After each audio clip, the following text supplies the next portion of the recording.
Bonsoir à toutes et à tous. Au sommaire du 20h de ce jeudi, l'ancien président du Bénin et vice-président du Forum des anciens chefs d'État et de gouvernement d'Afrique, Nicophore Soglo, en séjour au Togo, plus précisément à Badou, terre natale de sa mère, a été accueilli par le chef de l'État, Faure Sozimna Gnassingbé, dans la localité. La population lui a également réservé un accueil chaleureux. Dans la foulée, le président Faure Gnassingbé s'est rendu dans les champs de cacao et visité un centre de production de boutures de caféiers. La revue du plan d'action de la gestion des finances 2016 a été rendue publique ce jeudi à Lomé. Revue qui met en exergue le chantier des réformes en cours d'exécution au Togo, ce qui permet d'envisager d'autres projets et programmes pour améliorer les performances économiques du pays. Et puis, dédicace d'un nouvel ouvrage intitulé « Ma culture, ma richesse, les reines-mères », un essai écrit par Dorothée Tabiou Ibrahima qui rend hommage aux reines-mères du Togo. Voilà pour les titres. L'ancien président du Bénin, vice-président du Forum des anciens chefs d'État et de gouvernement d'Afrique, Nicophore Soglo, en séjour au Togo, plus précisément à Badou, terre natale de sa mère, a été accueilli par le chef de l'État, Faure Sozimna Gnassingbé, dans la localité.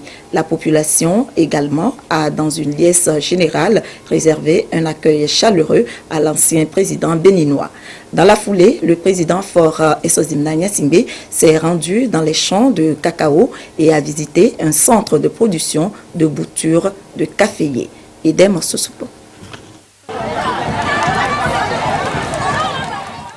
Après plus de 30 ans, Nicéphore Dieudonné Soglo, ancien président béninois, vice-président du Forum des chefs d'État et de gouvernement d'Afrique, retrouve la terre de sa mère.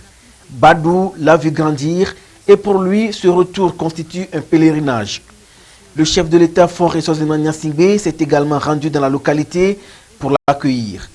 Vive émotion ici à Badou.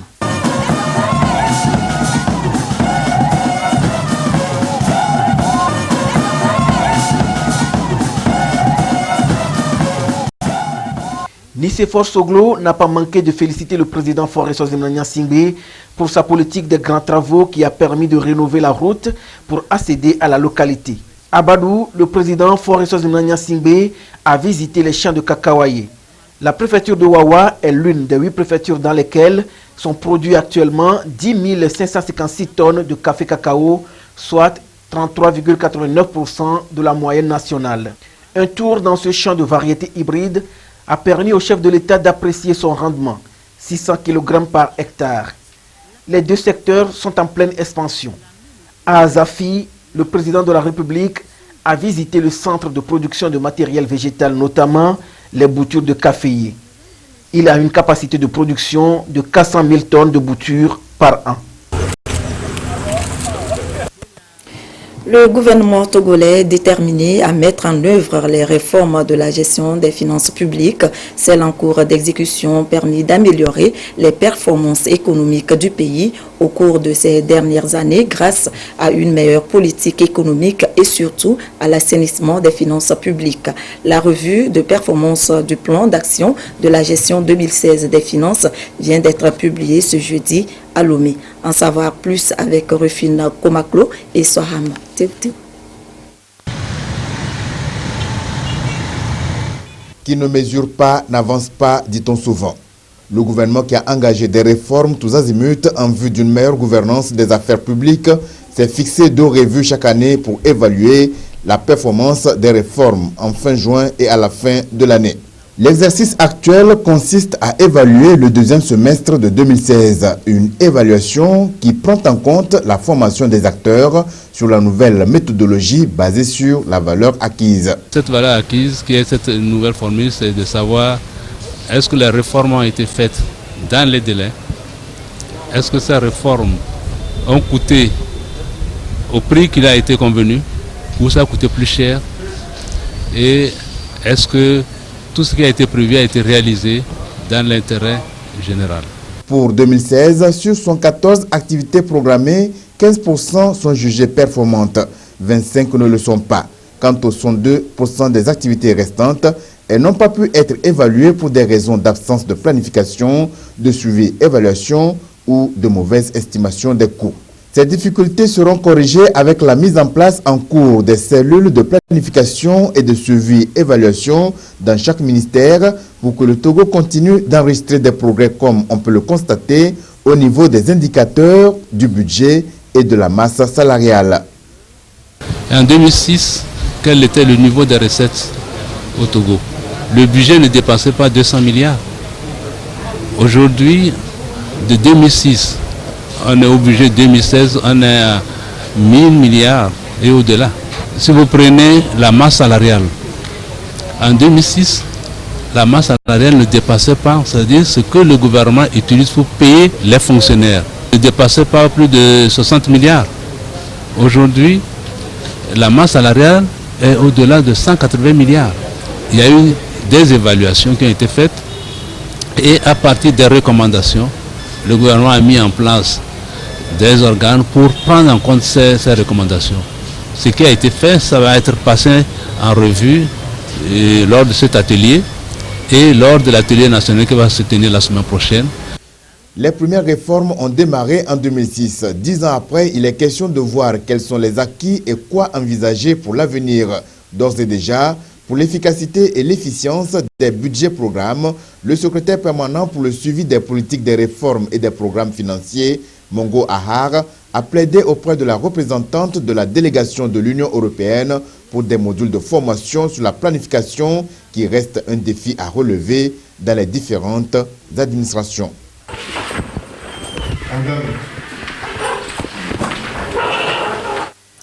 Et avec la conviction que c'est l'économie qui gouverne le monde et la BCEAO, fidèle à ses devoirs, a présenté aujourd'hui les comptes extérieurs du Togo au titre de l'année 2015. Cet exercice a montré des déficits, d'où l'urgence de diversification de l'économie nationale afin qu'elle soit plus compétitive sur le plan international. Des précisions de Ekwe Salah et Mathias Touglou.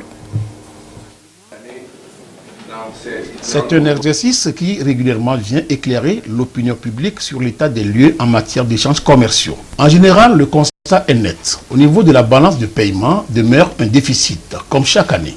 Pas de changement structurel.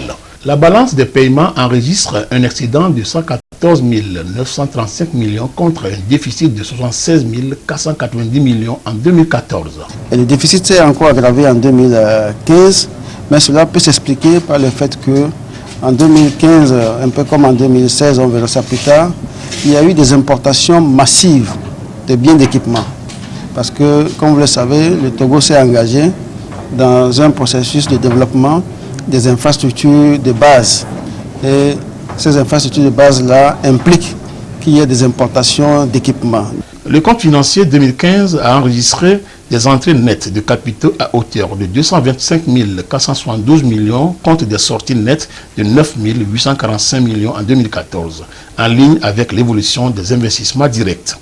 S'agissant de la position extérieure globale nette, elle a enregistré un repli de 80 207 millions avec un solde net de 389 439 millions un an plus tôt en raison principalement de la progression des engagements au titre des autres investissements, en particulier les prêts et les crédits commerciaux. Il est temps qu'on puisse diversifier les produits que nous exportons et aussi et surtout qu'on puisse transformer sur place une partie des biens que nous produisons. Et ceci nous paraît important. Nous pensons aussi que le secteur privé doit pouvoir développer des stratégies concurrentielles, doit pouvoir chercher à adapter son offre à la demande au plan international, doit pouvoir chercher à faire en sorte que les produits qui sont commercialisés au plan international répondent à la qualité. Face à ces chiffres, plusieurs recommandations ont été faites afin que la tendance soit renversée dans les années à venir. Le Togo opte pour le marquage des armes légères et de petit calibre. Des actions ont été menées dans ce sens. Un autre projet d'appui au marquage, à la réhabilitation de magasins et à la destruction des armes, munitions et autres matériels connexes est lancé, ce qui fait suite aux précédentes opérations et dans la logique de solutionner les problèmes de stockage des armes légales et de procéder à la destruction des armes et munitions saisies. Badaria Tchakala, Medina Salami. Réduire la prolifération et le trafic illicite des armes légères et de petit calibre demeure pour les États un défi pour la préservation de la paix et la sécurité. Pour y faire face, le Togo, avec l'appui du Centre régional des Nations Unies pour la paix et le désarmement en Afrique, a élaboré et mis en œuvre plusieurs actions, dont le marquage et l'enregistrement des armes au Togo.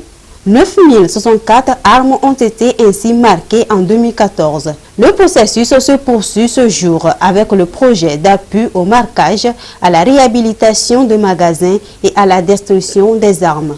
Cette initiative du gouvernement togolais est à saluer.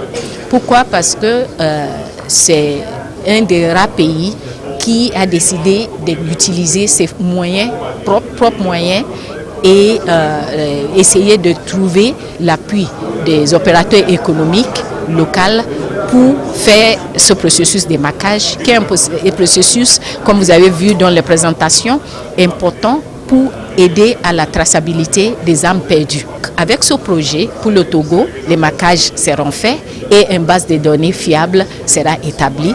Et ça va, si le Togo le fait, le Ghana le fait, la Côte d'Ivoire le fait, le Nigeria le fait, au moins en Afrique de l'Ouest, nous serons, je dirais, un peu plus rassurés. Ce projet appelle aussi à la sensibilisation de la population et à la formation du personnel des forces de défense et de sécurité. Il prend donc en compte les armes détenues par l'État.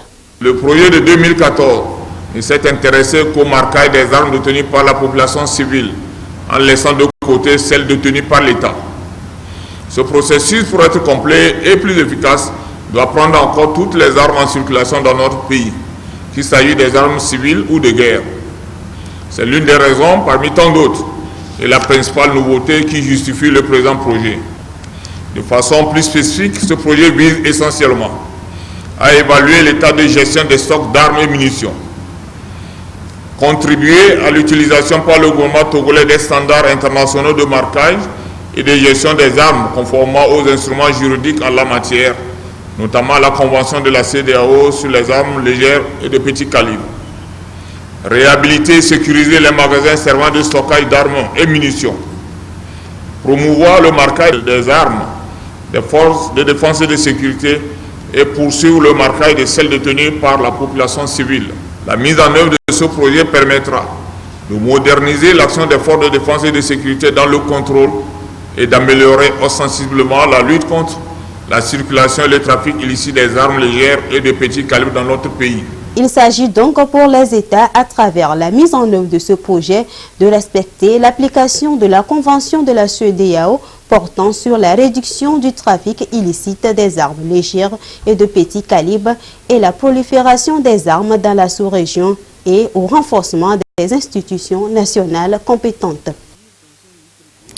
Le Ashkroun au commissariat à la réconciliation et au renforcement de l'unité nationale est en tournée de sensibilisation dans le contexte de réparation des dommages liés aux violences politiques qu'a connu le Togo de 1958 à 2005. Une tournée pour expliquer aux populations les mécanismes d'indemnisation. L'étape de la préfecture des Lacs avec Ramdan Bassina. De toutes les victimes recensées par la CVGR, il est prévu différentes sortes de réparations conformément aux préjudices subis. Voilà le message que le Ashkroun a apporté aux populations du Bamono, de Vaud et des Lacs, tout en leur rappelant l'option faite par les victimes elles-mêmes, la justice transitionnelle. Une justice qui prône la compréhension mutuelle, le pardon avec pour finalité un pays en paix avec lui-même. Ici, le message semble bien passé et l'on croit déjà qu'un nouveau contrat social est possible pour que plus jamais de telles violences ne se répètent. C'est à cause de mon enfant que je suis venu. Mon enfance, c'était en 1993, Flo Jardin. C'est là qu'on l'a fusillé. Il a eu 4 balles. Ce que moi je crois que c'est à tous les victimes qu'on va satisfaire. C'est l'occasion de remercier le HCRUN pour cette tournée de sensibilisation et d'information. Parce que nous avons constaté que jusqu'à maintenant, les idées ne sont pas assez claires dans la tête des Togolais. Et nous pensons que cette tournée va vraiment éclairer les esprits. On ne peut pas bâtir notre pays s'il n'y a pas la paix. On ne peut pas bâtir notre pays s'il n'y a pas la confiance entre nous, les fils de ce pays. Et je crois que la démarche entreprise en ce moment est la bienvenue et permettra aux Togolais de cesser désormais par se combattre et de livrer plutôt un combat pour le développement de notre pays. Pour la présidente du HCRUN, Awanana Daboya, chaque citoyen est appelé à jouer sa partition pour ériger le Togo vers des lendemains meilleurs. Quant à la phase d'indemnisation proprement dite, tout est fin prêt. Le chemin est long, mais nous y sommes parvenus. Ceux qui n'y croyaient pas aujourd'hui savent qu'ils sont obligés d'y croire. C'est effectif. On va entrer dans la phase de réparation. On y est déjà et les indemnisations vont venir symboliquement, mais c'est significatif. C'est ça même le sens. Et en voyant les populations ici de Maritime Est sortir aussi nombreux, nous sommes ravis. Nous passons maintenant le relais aux membres des comités de paix qui vont aller donc dans les préfectures. Donc en juin déjà, on va organiser leur formation. Pour mener à bien cette séance d'information et d'échange, des émissions radio, télévisées synchronisées ont été organisées. Ceci afin de toucher le maximum de personnes dans la région maritime Est. Et deuxième étape de la tournée de sensibilisation de la présidente du HCRUN et de sa délégation ce jeudi. C'est la préfecture du Golfe qui a été ciblée. Les enjeux du processus des réparations et de la justice transitionnelle ont été abordés en vue de la phase des indemnisations proprement dite. Ramdan Bassina. Le HCRUN, sur la base des recommandations de la CVJR, prône le pardon, la tolérance et la cohésion sociale. À cette étape de la préfecture du Golfe, les cantons d'Aflao-Gakli, Aflao-Saguado et Baguida ont été la cible de cette rencontre d'échange et d'information. Ceci dans le contexte du processus de réparation et des enjeux de la justice transitionnelle. Prêtresse les confédérations nationales des... En tant que prêtresse, je me réjouis que le HCRUN a inscrit la question de la purification dans son programme. Il le faut pour tourner une nouvelle page de notre histoire. J'ai suivi un peu les questions des gens. J'ai compris que le cœur de l'homme, il a besoin toujours d'être consolé. Et j'ai pris que les responsables puissent avoir des mots, des paroles consolantes pour les apaiser. Voilà ce que moi j'ai reconnu. Bien sûr que on ne peut pas remplacer la perte d'une personne par quoi que ce soit, mais au moins à partir de là on trouve l'apaisement et la cohésion nationale est assurée à partir de cela. Donc nous appuyons en tant que des musulmans cette démarche. Et nous demandons à chaque fois qu'Allah assiste notre gouvernement et les membres de HCRUN. Le Togo a besoin de tous ses fils et filles pour son développement. Et les violences répétitives, les rancœurs ne sont pas de nature à réconcilier les Togolais. D'où la nécessité d'amener les Togolais à se pardonner, à s'accepter. Nous pensons que le message est passé dans la mesure où tous ces intervenants ont, disons, délivré le message que le HCRUN a préparé. Et à la suite de ces interventions, les populations, les participants qui sont sortis en très grand nombre ont posé des questions auxquelles les intervenants ont répondu. Donc nous pouvons dire que le message étant passé et que des personnes ont réagi par rapport à ce message en voulant comprendre des zones d'ombre qui n'auraient pas comprises, eh bien on peut dire que ce message est passé.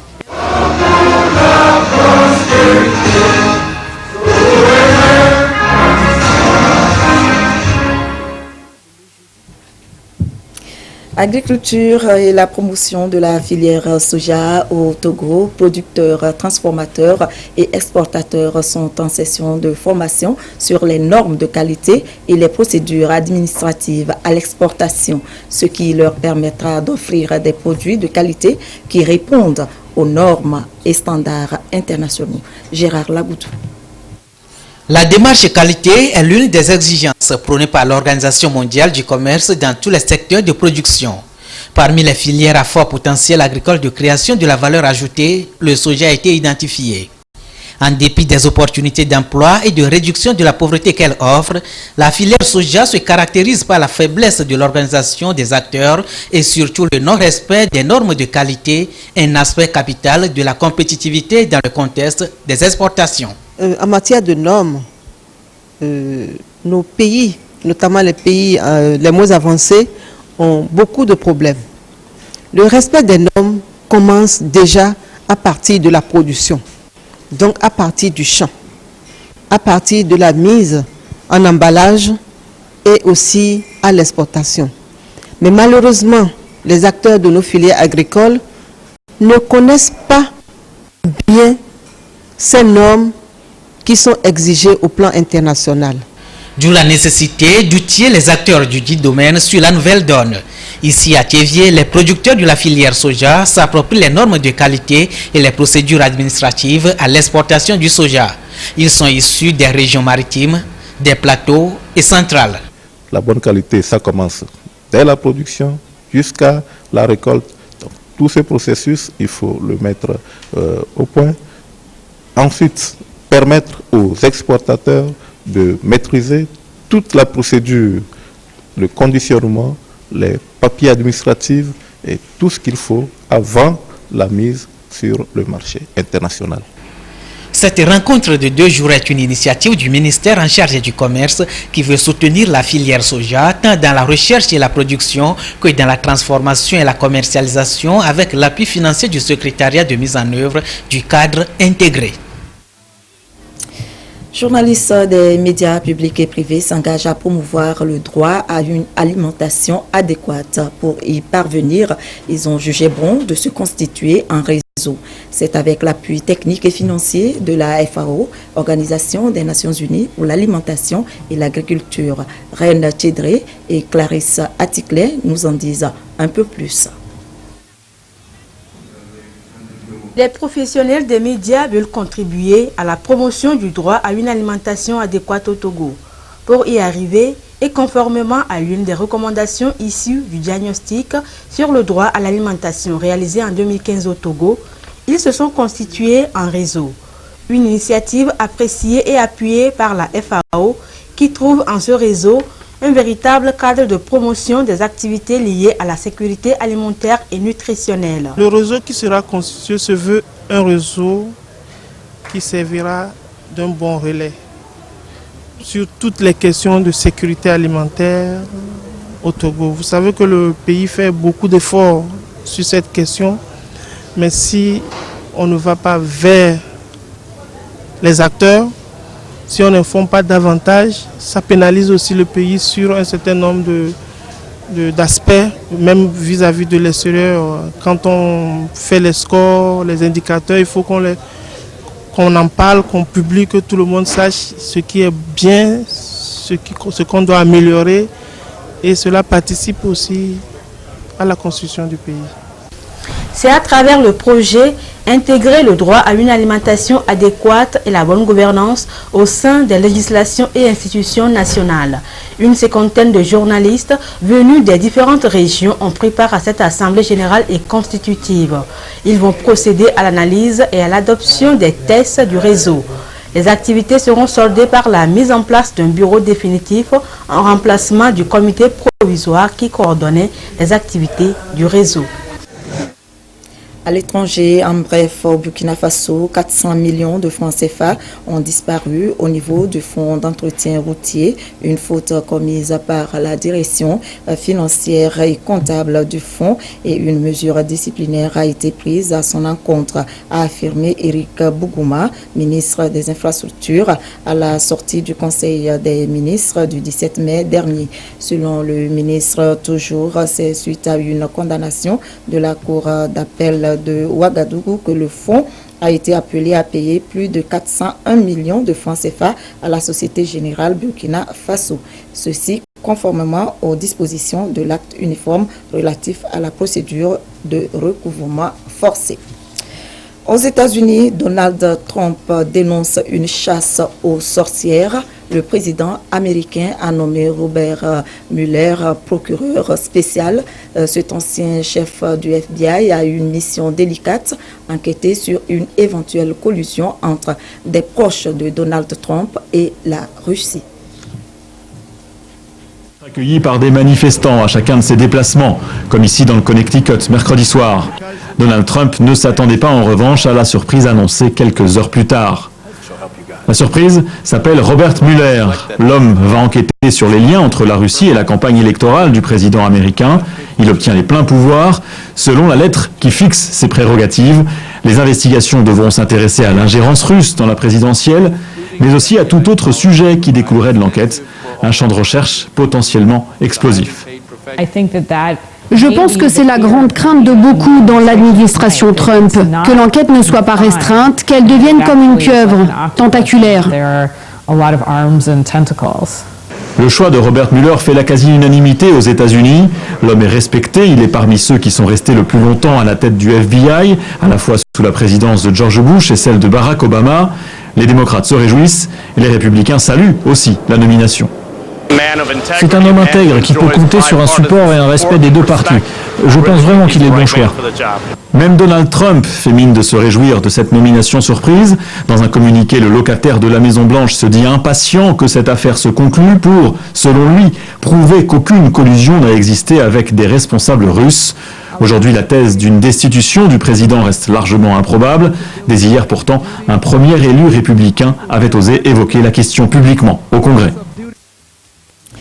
C'est aujourd'hui la journée internationale des musées. Elle est célébrée autour du thème musée et histoire douloureuse, dire l'indicible dans les musées, thème qui met en évidence le rôle essentiel des musées comme promoteurs de la libre circulation des idées et des connaissances contribuant à une société plus éclairée. Des rencontres sont organisées à ce propos au Togo. Julie Katkana, Rachel Aoku. La traite négrière fait partie des tragédies que le Togo a vécues avant la période coloniale. Un temps fort de son histoire revisité ici en images. Des clichés qui présentent la rivière des esclaves, un lieu de rencontre entre les esclavagistes du nord et du sud Togo. Voici le sanctuaire du dieu de la forge. Il a servi d'atelier de marquage des esclaves avant leur départ. Parmi les images, on peut noter également la maison qui servait d'entrepôt pour les esclaves. Autre élément marquant, les chaînes des esclaves et cette sculpture. La traite négrière et l'esclavage remontent au XVIe siècle pour certains pays. Mais dans notre pays, c'est au début du XIXe siècle que la traite a été vraiment exécutée avec ampleur et cette traite était clandestine. Elle a laissé quoi? Une histoire douloureuse. Que faut-il faire pour que les traces, les vestiges laissés puissent être valorisés, puissent nous donner des leçons pour qu'on ne recommence pas. Si cela était très mauvais, ou bien si nous sentons que les nôtres ont vécu selon une injustice, nous devons faire quelque chose pour que les générations présentes puissent s'approprier l'événement et enrayer le mauvais côté de nos rangs.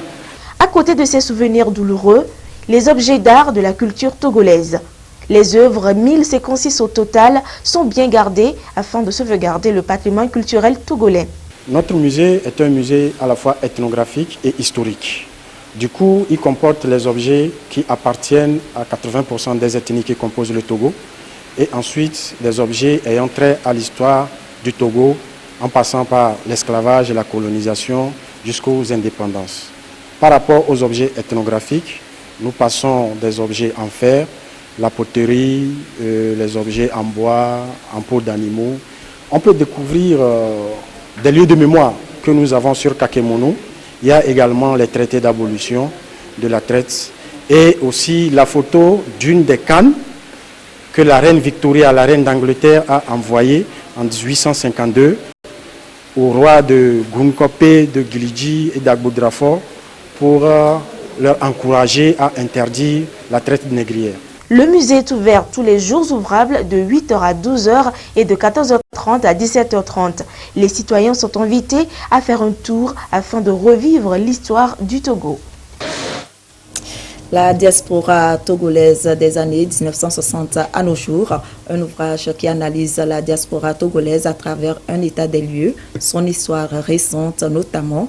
Il est également abordé dans ce livre les contextes culturels, économiques et historiques pour illustrer les conditions d'émergence de la diaspora togolaise et l'état de ses relations avec les pays d'origine.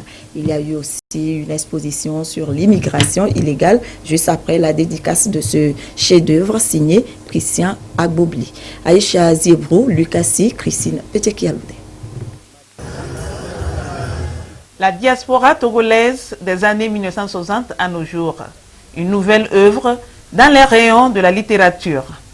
Elle analyse non seulement l'histoire, la répartition géographique et l'apport de la diaspora dans le développement économique du Togo, mais aussi son contexte culturel. Le livre examine également les différentes raisons de l'émigration et le nombre de Togolais qui vivent à l'étranger. Écrit dans un langage clair et concis, l'ouvrage est subdivisé en 5 chapitres avec une dimension affective. Ça fait longtemps qu'au Togo, on parle de la diaspora togolaise. La diaspora togolaise elle-même, elle est active, très présente. Et donc l'ouvrage, ce qu'il faut retirer de cet ouvrage, c'est de savoir où vit cette diaspora, combien y a-t-il de Togolais dans la diaspora. Il y a plusieurs types d'attentes du Togo envers la diaspora et de la diaspora envers le Togo. Je pourrais commencer par le Togo envers la diaspora. Le Togo souhaite que cette diaspora n'oublie pas son pays d'origine et continue à investir dans le pays pour l'aider à sortir du sous-développement. Du côté de la diaspora, eh bien, ses attentes, c'est à la fois de dire avoir un droit de vote et puis aussi pouvoir investir économiquement dans le pays. Une partie de la communauté togolaise qui réside hors des frontières du Togo y est par l'émigration illégale, un phénomène qui déçoit le plus souvent les aventuriers en quête d'une vie meilleure. Le sujet a fait ici l'objet d'une exposition photographique dénommée le prix de l'aventure.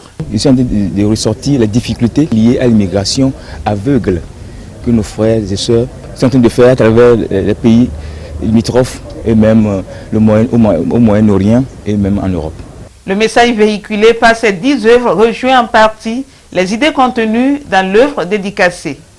Premier livre a dressé un portrait exhaustif de la diaspora et ses attentes. Il est produit par le Togolais Christian Agbobli, professeur titulaire au département de communication sociale et publique de l'Université de Québec à Montréal. Un autre livre dédicacé ce jeudi, Ma culture, ma richesse, les reines-mères, écrit par Dorothée Tabiou Ibrahima. C'est un essai qui rend hommage aux reines-mères du Togo, particulièrement dans le sud. Emmanuel Kalgora, Clarisse Atticle.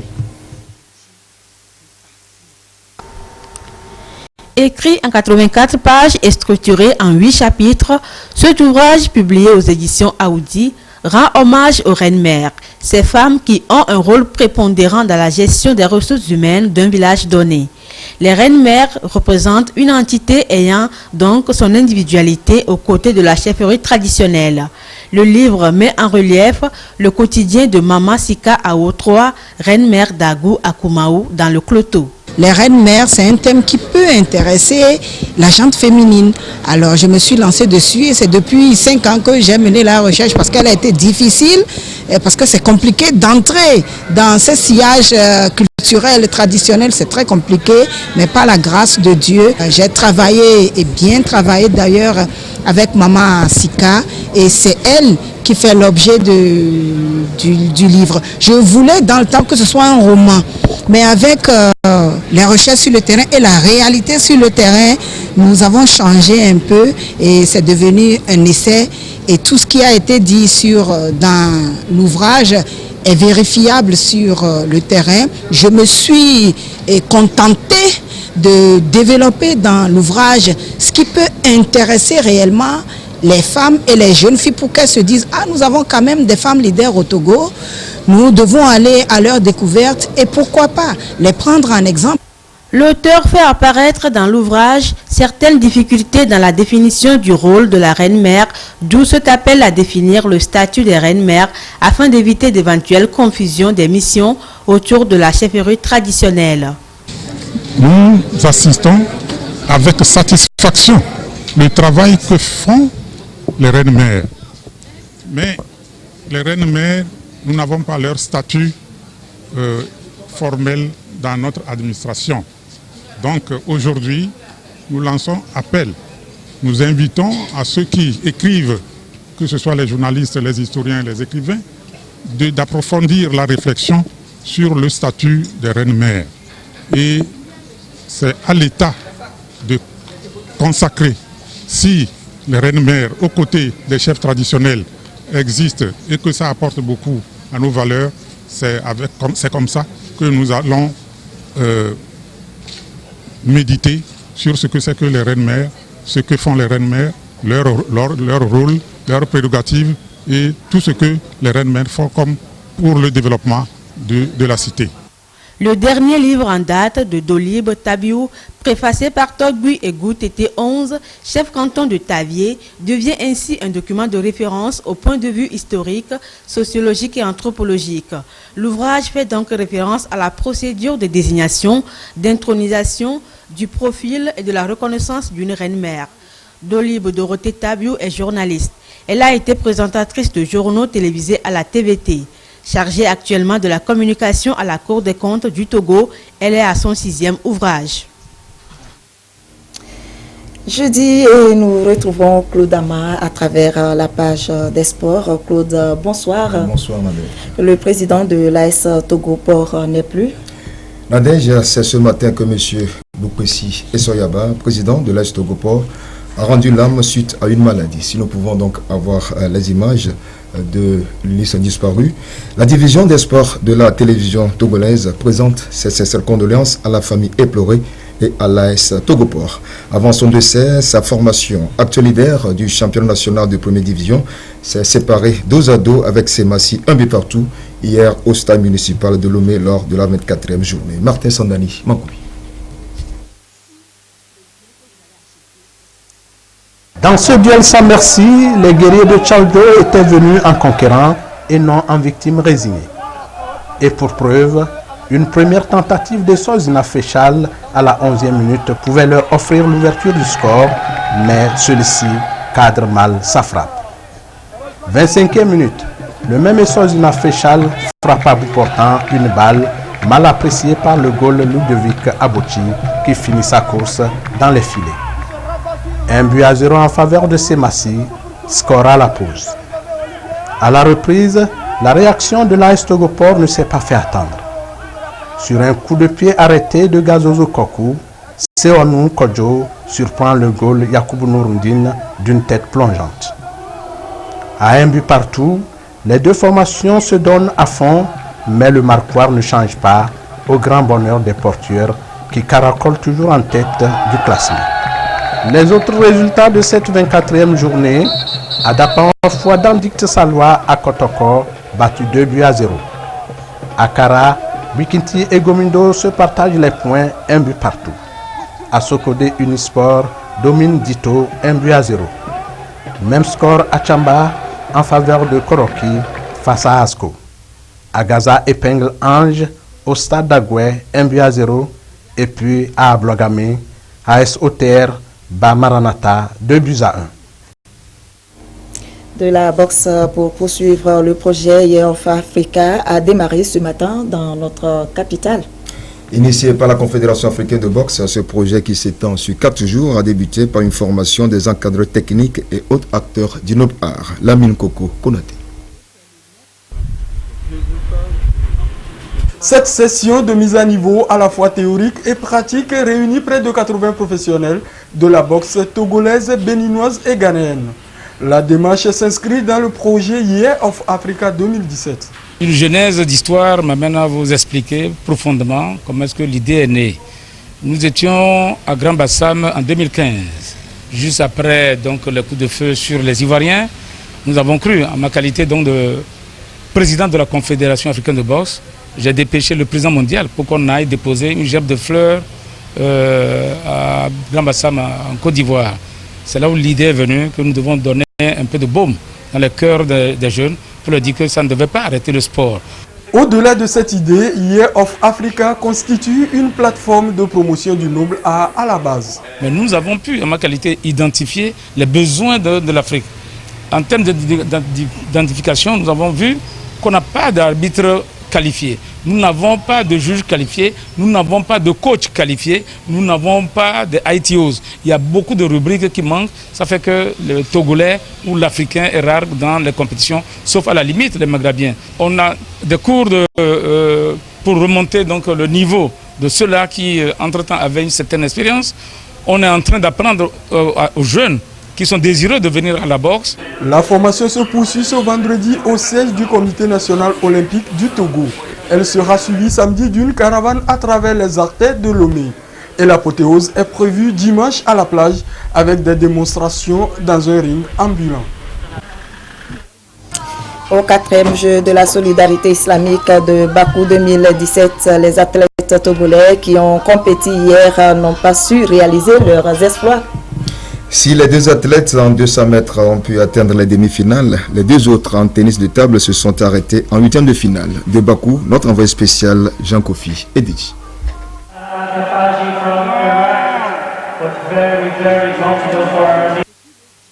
PC Prena et Fabrice Dabla n'ont pas pu disputer la finale des 200 mètres.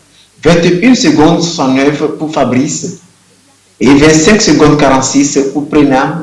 Des performances en deçà des attentes. La performance n'est pas bonne, il faisait très froid, encore avec la fatigue, c'est pour cela. Mais je remercie Dieu de m'avoir aidé à aller demi-finale. Prochainement, je vais aller finale par la grâce de Dieu. Je vais continuer à s'entraîner, à me battre, parce que mon objectif n'est pas encore atteint. En tennis de table, catégorie senior, Maousi Agbetoglu a eu raison du Pakistanais Qureshi Muhammad 4-7-0, 11-2, 11-7, 13-11, 11-3. Quant à Désiré Akakou, il a renversé Nassim Mohamed de la Moldavie, pourtant favori de la bataille. Dominé 3-7-0, 9-11, 7-11, 6-11, Désiré est parvenu à l'emporter 4-7-3, 14-12, 11-6, 11-8, 12-10. Tous deux ont ainsi décroché le billet des 8e de finale, l'étape où ils seront désarmés par des adversaires mieux classés au plan mondial. Bakou a été une expérience très riche pour nos joueurs, de par la qualité des joueurs qui sont présents. Plusieurs joueurs du top 100 mondial du tennis de table sont à Bakou, donc c'est une très riche expérience pour nous. Après Bakou, Agbetoglu ira défendre le Togo au prochain championnat mondial du 29 au 5 juin à Düsseldorf en Allemagne. C'est à notre niveau, mais je vais donner tout et on verra. L'essentiel c'est déjà sortir de poule et après essayer d'aller chercher, de rentrer dans le tableau final et voir ce que ça va donner. La dernière discipline où le Togo aura à compétir est le Zourkhané, programmé pour ce 21 mai où l'athlète Karka Arabama aura à démontrer son savoir-faire. Nadège, c'est tout pour la page des sports de ce soir. Rendez-vous samedi dans Sport et Détente. Merci Claude. Et ainsi prend fin ce journal. Merci de votre fidélité. Le journal de nuit vous sera présenté par Prudence Azissou. Je vous souhaite une très belle soirée. Au revoir.